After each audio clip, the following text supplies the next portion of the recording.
Hello everyone, this is Harry's Movie. In this issue, let's watch an American crime mystery film. Across the hall, Terry proposed to his girlfriend Mary after dating her for a while. Mary readily agreed to make Terry happy. Although it was late at night, he couldn't help but share this joy with his best friend Julian. But the good times didn't last long. Terry suspected that Mary had another lover. That night he followed Mary and watched her walk into a hotel. After a painful struggle, he also came to this hotel with a bottle of wine. This was an old-fashioned hotel with outdated facilities and few customers. Terry knew from the registration book that Mary lived in number 507 on the grounds of housing. Although Mary used a fake name, he recognized the handwriting at a glance. The porter was experienced and he had seen such things like this many times before. After seeing the young man in front of the printing hall turn green, he guessed what was going on. He was afraid that Terry might get into trouble and said that if Terry wanted to enter room 507, he needed to call the room and let that one know. Terry stopped the porter because he didn't mean to break in. He wanted someone to live in room 508, opposite 507. The porter didn't know what Terry would do next, so he lied that room 508 was already living. Terry looked at the porter and saw that the key of 508 was still hanging on the shelf. The scene suddenly became a little awkward. After Terry came over with a roll of tickets, the porter was also half willing and half unwilling. After living in room 508, Terry drank boring wine and felt very sad. Then he told Julian that Mary had a lover outside. Julian was taking a comfortable bath. He thought that was just Terry's suspicion. Because Terry had doubts like this before, but Terry said he was sure this time. Because Mary said she was going on a business trip today, but he followed her to the hotel. Julian let out a sigh of relief, as if not knowing how to comfort. Terry continued. He went to Julian's house to make a call, but no one answered. He found the key to the house from under the flower pot in front of Julian's house. Then he took Julian's pistol. Julian felt bad when hearing this and advised Terry not to be impulsive. But Terry seemed determined to kill Mary's lover. When Julian knew that Terry had moved into room 508, he got up from the bathtub and got dressed.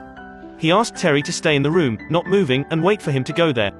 However, Terry would never have imagined that the person who had an affair with Mary at this time was his good brother Julian. It turned out that after Mary came to the hotel, she called Julian to make an appointment. When Julian came to the hotel, he met his ex-girlfriend Anna in the elevator. This hotel had many memories of two people.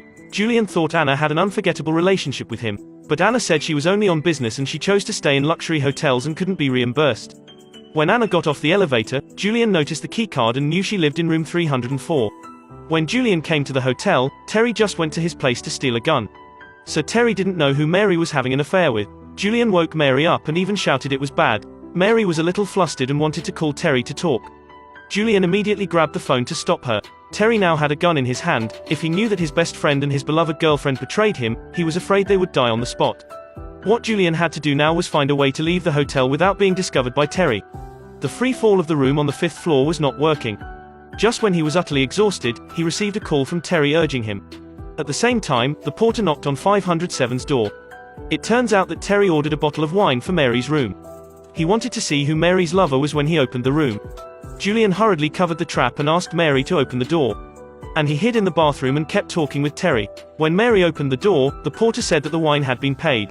She just needed to sign on the bill. Ma took the opportunity to write the words for help on the bill. But the porter didn't pay attention to it and put the bill into his pocket.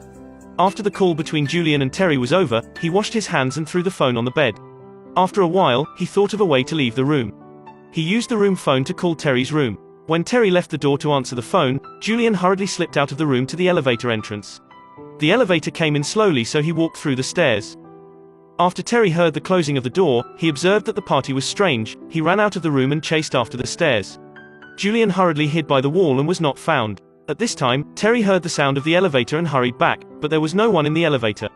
He blocked the elevator door with a trash can and kept the elevator on the 5th floor. Then he went to the next workshop to find that guy. Julian did not dare to go directly to the lobby but came to 304 to ask Anna for help. He asked, if someone asked, just say they were together all night. But when Anna knew that Julian came to the hotel for a private meeting with Mary, she couldn't tolerate this kind of beast behavior and kicked him out of the room immediately. At the same time, when a male guest passed room 507, Mary opened the door and said that the corridor was not safe and asked him to leave. But her hands desperately dragged him into the room. Terry returned and saw a man standing at the door of room 507. He didn't ask but punched him. Mary was terrified and just wanted to find a scapegoat. But she didn't expect Terry to hit so hard. She wanted to explain that it was not like this. But Terry only believed what he saw with his eyes. Then he wanted to call Julian. Terry's gun accidentally went off when Mary stepped forward to block it. Mary was killed. After Julian left the hotel and went into the car, he found out that he had taken Marie's cell phone by mistake. So he went to the 5th floor and knocked on the door of 508, pretending to have just arrived at the hotel. At this moment, Terry suddenly came out from behind and pulled him into 507. Julian saw a strange man tied up in the room, and Mary fell in a pool of blood. Anna seemed to hear the gunshots, and she went upstairs and knocked on room 507's door. Terry asked Julian to open the door while he hid in the bathroom. Julian sent Anna away in a few words. But Anna saw blood on his hands when she left. Julian blamed Terry for acting too impulsively. Now it was impossible to end it. Terry also regretted killing Mary by mistake, but the best way so far was to blame this lover for Mary's death. Anna, who returned to the room for a while, thought about it and called the police.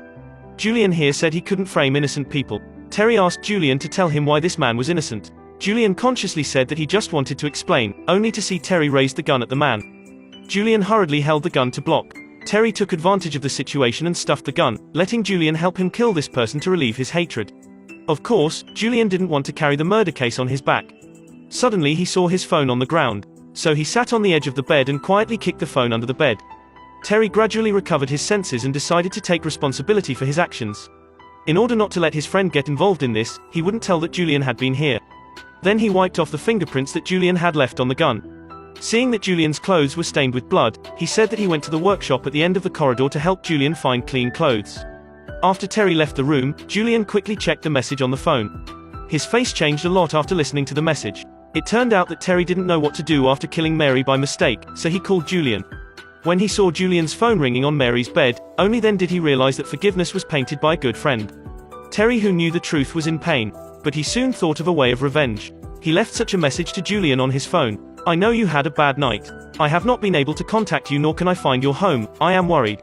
It sounded like Julian had committed something, and Terry seemed to want to erase the fingerprints Julian left on the gun. In fact, he took the opportunity to erase his fingertips.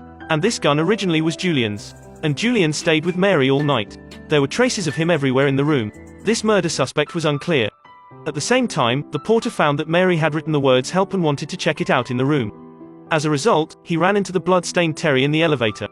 Terry said calmly that there was a murder in room 507. He needed the porter to do something for him.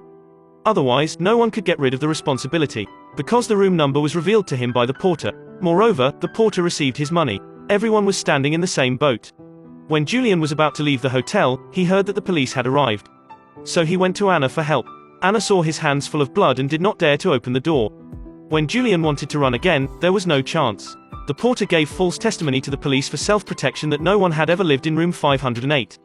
Anna also confirmed to the police that Julian's behavior was weird. First, he came to the room and asked her to lie that they were always together at night.